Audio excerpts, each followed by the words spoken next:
Hello and welcome. You're watching NDTV. I am Vedant Agarwal. In the course of the next half hour, we'll decode, all that's happening in West Asia. Middle East has been pushed to the precipice yet again, with multiple fronts now open in the war. It's clearly a wider regional war that we are witnessing as far as West Asia is concerned. Now remember, why is today important as well? This is the eve of what will be the 1 year of the Gaza war. October the 7th is when it started with Hamas's attack at Israel, after which Israel has of course been bombing Gaza, and it has been an absolutely devastating war in the past 1 year. In fact, the latest that is coming in is that a Hezbollah rocket has hit a home in Israel. Absolutely dramatic visuals. Now, this is what Israel has claimed, that it was a Hezbollah rocket that hit that house in Israel. Pretty dramatic there. Now, remember, if you look at the larger picture here as well, Iran has shut its airspace, clearly anticipating some sort of an Israeli strike on the 1 year quote-unquote anniversary of the war. Multiple developments have been happening. Of course, Israel bombed Lebanon, in which a senior Hamas official was killed. There was a shooting, stabbing incident that took place in Israel as well. So, isolated incidents taking place, but the larger ramifications are going to be wide, given the fact that tomorrow is an extremely crucial day. Lebanon certainly has become the epicenter of the war, but there are multiple fronts. What's happening in Gaza is something that we all know. Huge humanitarian cost of the war that we have witnessed in the past 1 year. The latest, of course, coming in is that all flights to and from Iran have been cancelled. The airspace has been completely shut. Clearly, the larger sort of message to read here is that Iran is anticipating some sort of a retaliatory attack from Israel, given the fact that of course it's a very sensitive situation and very sensitive timing as well, and it has been a week of massive escalations as far as West Asia is concerned. First, of course, Iran's attack at Israel, which Israel says caused no devastation or no loss of human life. But of course, Israel has vowed retaliation. Israel has said that we will go after anything and everything that is against territorial integrity of Israel. But what we have seen in the past 1 year has been absolutely devastating. The human cost, the humanitarian cost, the economic cost, of course, all of that is absolutely unimaginable. But before I bring in Mohammed Ghazali, who will be joining us live from Lebanon, NDTV has been reporting from the war epicenter. Before I bring in him, let me introduce Dr. Shubhada Chaudhary, founder Middle East Insights platform. She is a very authoritative voice on the West Asia crisis. Dr. Chaudhary, really appreciate your time here on NDTV. This is a very critical time for the West Asia war. What we have seen in the past 1 year has been absolutely devastating. But in your reading, what lies ahead?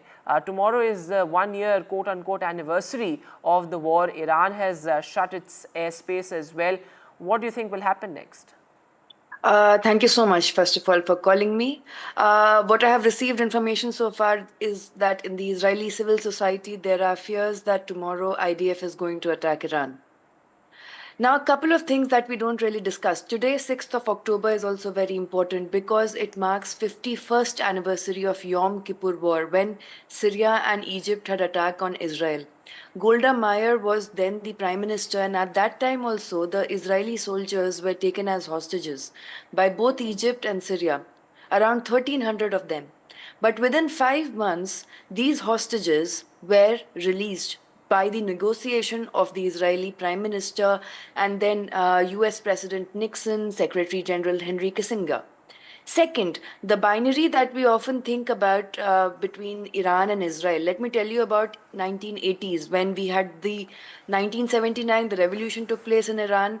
The Khomeini government took in power. But in 1980 to 88, Iran and Iraq were both involved in an 8-year-old war.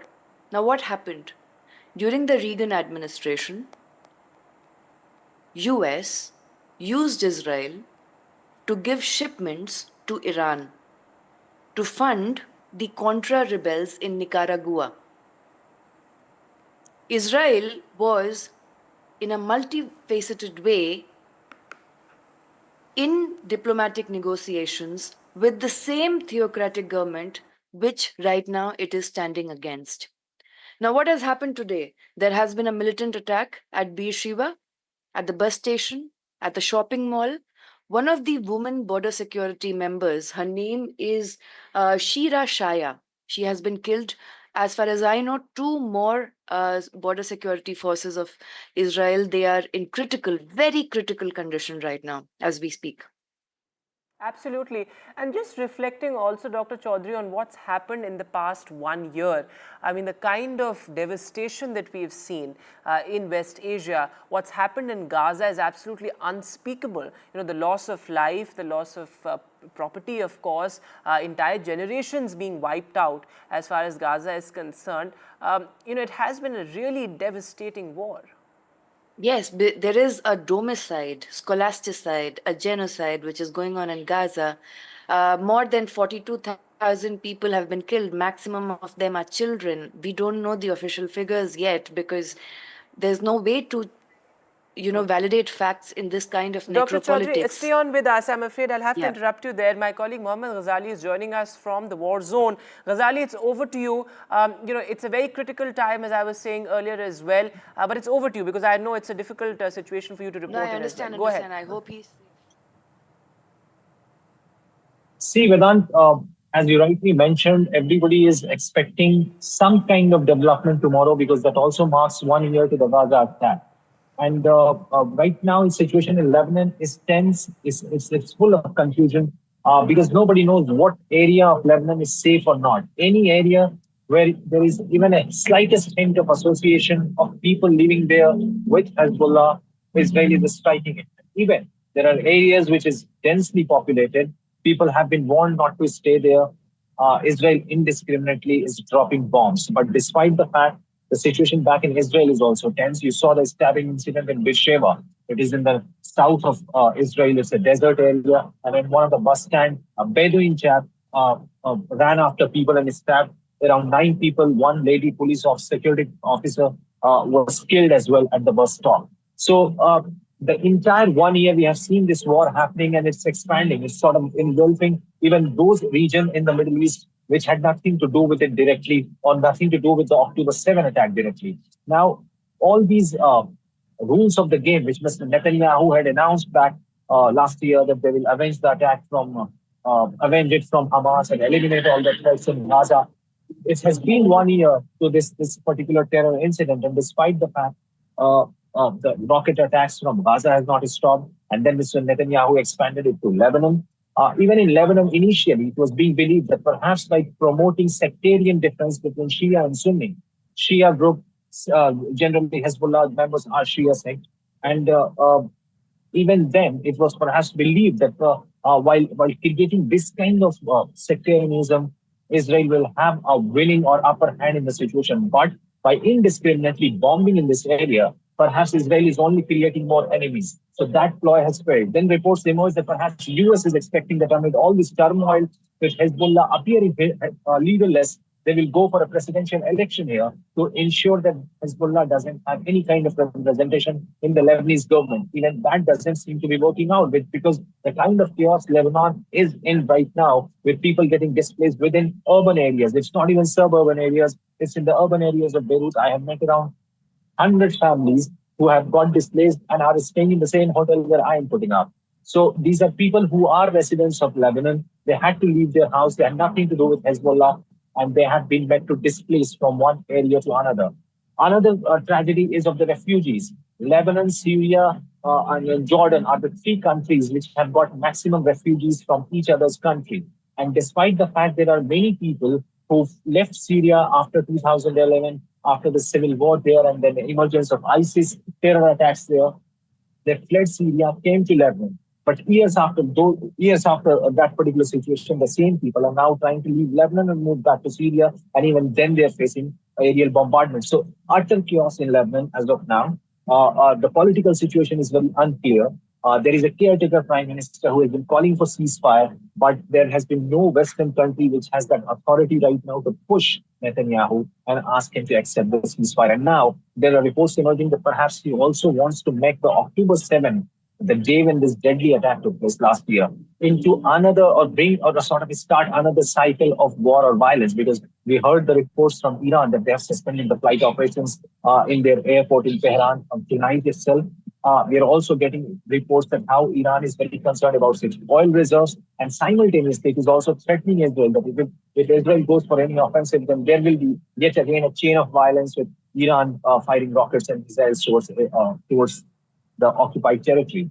So, in this situation right now, even in the urban areas of Beirut, it may look calm, but I have seen these residential areas, similar residential areas, having faced all the damage and brunt of the aerial bombardment. So, all eyes are on for tomorrow, 7th October. The suspense is building up that perhaps Israel wants to mark October 7th, not just as a day when it faced the heat from the terror attack, but also give it back to its hostile neighbors and any player in the Middle East which it perceives as a hostile threat. So what we saw a couple of weeks ago when Iran had fired ballistic missiles towards the occupied territory, perhaps the government in occupied territory in Israel may launch the attack tonight itself is what the local experts, the people in the know of the things are hinting. So October 7 may be observed across the world by the Jewish community and other communities to show solidarity with those people who died in that terror attack, but it may also sort of announce beginning of a major war if Israel goes for the offensive against Iran, and that would be something which will prove to be catastrophic for this region, which is already on the boil for the last 1 year, with this entire conflict engulfing one country after the another. And what is more concerning for Lebanon is that even if Hezbollah was treated as a terror group by the West in the country itself, despite facing opposition, it was part of the government. And that is why there is a growing fear that perhaps if Hezbollah is attacked or if there is a war, perhaps there will be sectarian violence even here.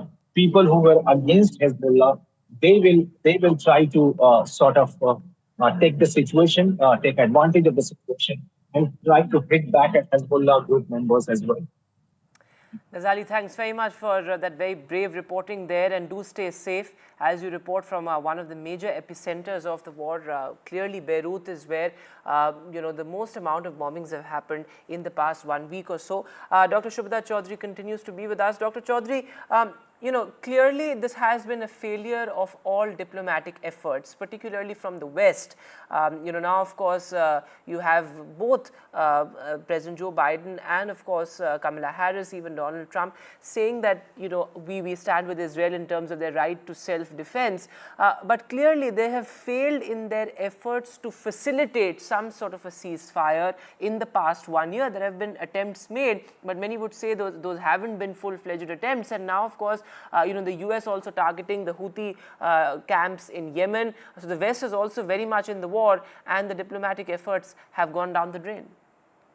So on the ceasefire negotiations, I want to, draw your attention. First of all, I hope that your reporter, Mohammed Ghazali, is actually safe. Yes. And more power to him. Secondly, coming back to the ceasefire negotiation, the first thing is, we know that ceasefire is being handled by the CIA director representing US.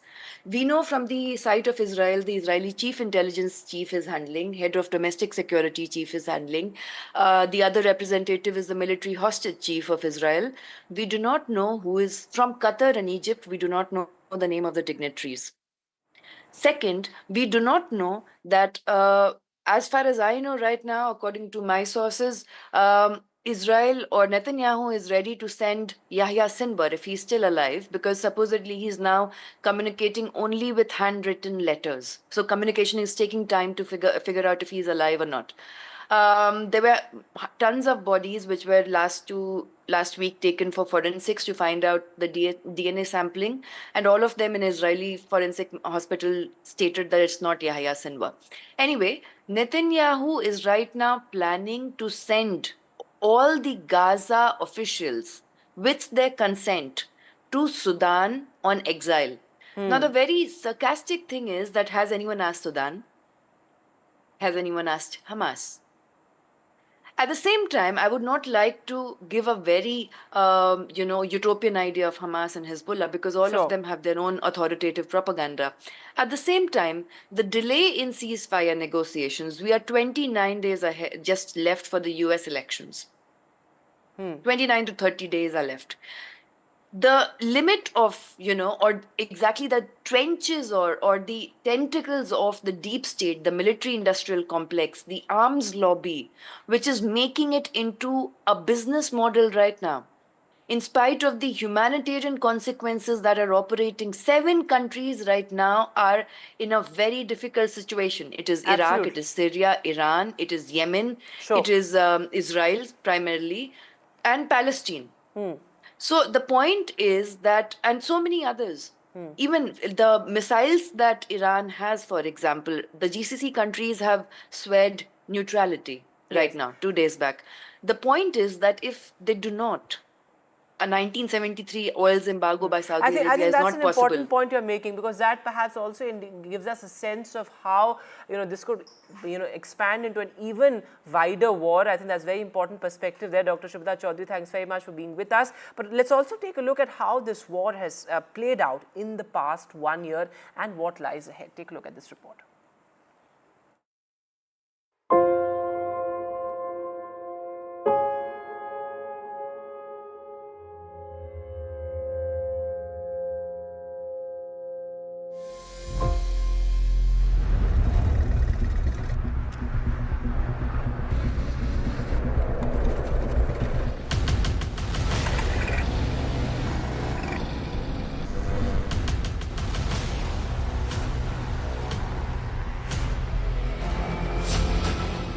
A year since militant group Hamas launched an unprecedented cross-border attack on Israel on October 7, 2023,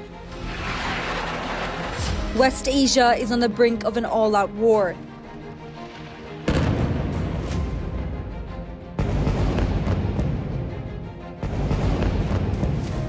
Hamas's assault various kibbutz at the Nova Music Festival killed 1,200 Israelis and took 250 hostages.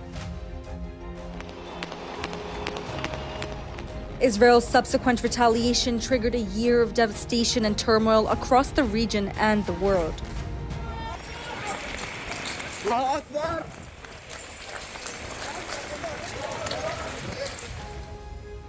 "365 days since the attack, 105 hostages have returned to Israel, while 72 have been killed. This is my father, he's still in captivity, and we don't know anything about him since then. Including 3 killed accidentally by IDF forces operating in Gaza. 97 hostages continue to remain in Hamas's captivity in Gaza even today.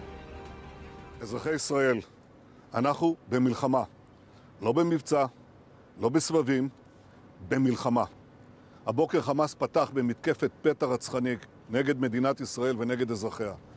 אנחנו בתוך זה משעות הבוקר המוקדמות. A week after Hamas's onslaught left Israel's defenses in shambles, Israeli forces began bombing Gaza and limited ground operations into the region.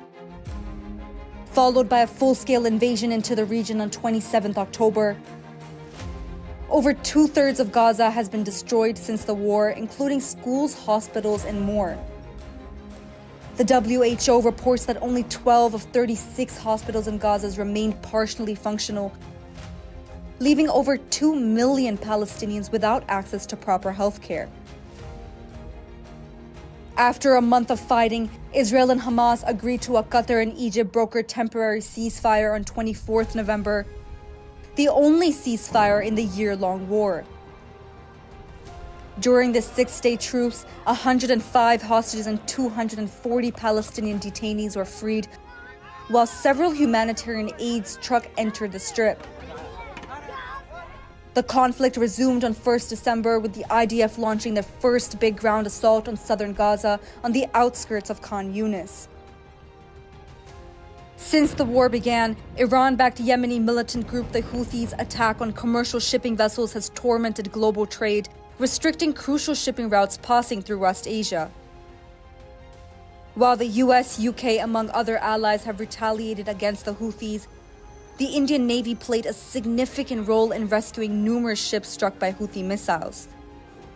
Roughly 6 months into the war, the region saw its first major escalation as tensions grew between Israel and Iran after Tel Aviv struck an Iranian embassy in Syria, Iran rained down missiles on Israel, its first attack targeting Israel directly from its own soil. Israel responded to the attack by striking an Iranian airbase. Between May and July, U.S. State Secretary Blinken continued his shuttle diplomacy, along with mediators Qatar and Egypt, to get Israel and Hamas on the negotiation table. While Hamas agreed to a truce proposal in early May, raising hopes, Israeli officials called it off as a ruse. Meanwhile, Israeli forces rescued 4 hostages from Gaza while killing over 200 Palestinians.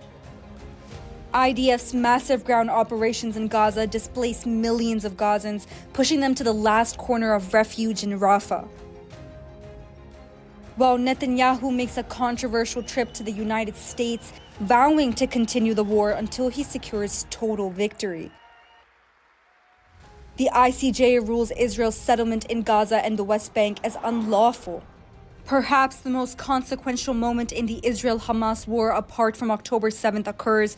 Israel kills Hamas's political chief Ismail Haniyeh in a targeted strike in Tehran, shifting the war into a dangerous new phase. Last month saw the conflict expanding, with Israel now striking Lebanese militant group Hezbollah, targeting their pagers and radios and rigging them with explosives. In a further blow to the group, Hezbollah chief Nasrallah is killed in a barrage of Israeli strikes on Beirut. In the past 365 days, more than 40,000 Palestinians have been killed in Gaza and thousands more in Lebanon, in a war that has changed West Asia forever. As the Israel-Hamas war enters its second year, the clock is ticking for Israeli Prime Minister Benjamin Netanyahu, who faces varying domestic pressures, from right-wing groups who refuse to participate in ceasefire talks to protests that are demanding hostage release. Meanwhile, his global position continues to decline as he wages a war with no end in sight. Only time will tell what lies ahead for the people of West Asia. Disha Bagchi for NDTV World. Meanwhile, from crude prices to, of course, other economic disruptions, what has been the impact of the war on India so far? This report decodes.